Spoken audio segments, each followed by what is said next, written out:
Welcome back to another ExamPadi English lesson. Today, we'll be looking at another figure of speech, personification. Here are the objectives for today's lesson. 1. Define personification. 2. Identify personification words and phrases in writing. 3. Use personification to enrich in writing. A personification is another form of a figure of speech whereby human attributes and characteristics are attributed to inanimate and non-human objects. This is a technique used by writers for two main reasons. 1. To inspire empathy by the reader. Through giving the object human characteristics, we can make the reader feel sorry for an object if it is mistreated or something sad happens to it. For example, the lonely doll stared sadly out of the window. 2. To create vivid images. By describing what the object is like or what it does, it helps the reader to imagine the scene more clearly and picture what the object is doing. Here is an example. The tree shivered in the clear winter night. Let's look at some more examples of personification. The sun smiled down on us. The flowers danced in the wind. Money hugs me when I'm sad. Justice is blind. The rain cried profusely. The wind howled in the night. My alarm clock yells at me every morning. The car sighed with its low energy. Now, let's look at a poem that uses personification in it. I know that clouds aren't people, but they are looking glum today.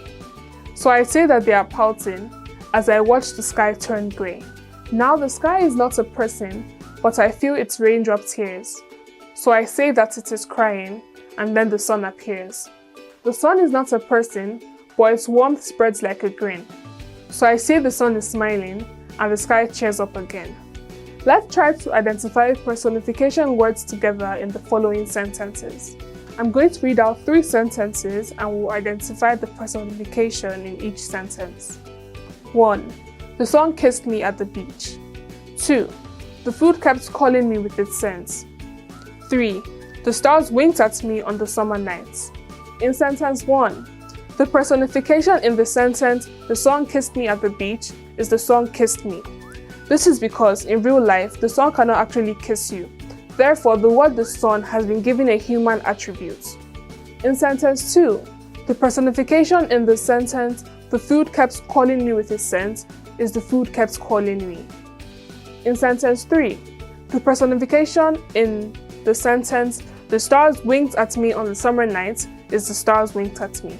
Personification makes sentences more exciting by describing objects as if they are people and describing objects as if they have feelings.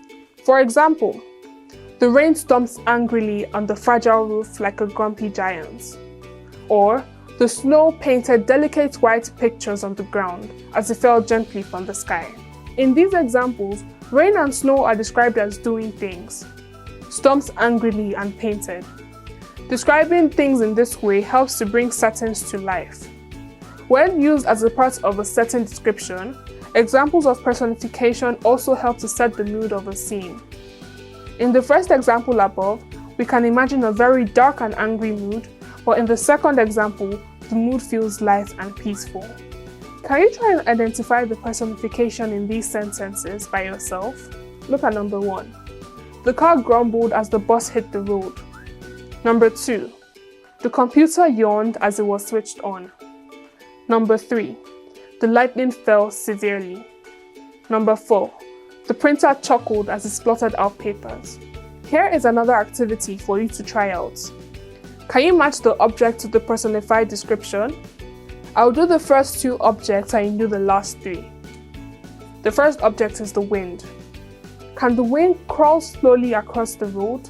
No, it can't. Can the wind dance around the garden throughout the day? No, it can't. The correct answer is, the wind bullied the trees. Let's look at the second object, the leaves. Can the leaves wake up and spread light across the land? No, it can't. Can the leaves grunt and groan beneath a man's weight?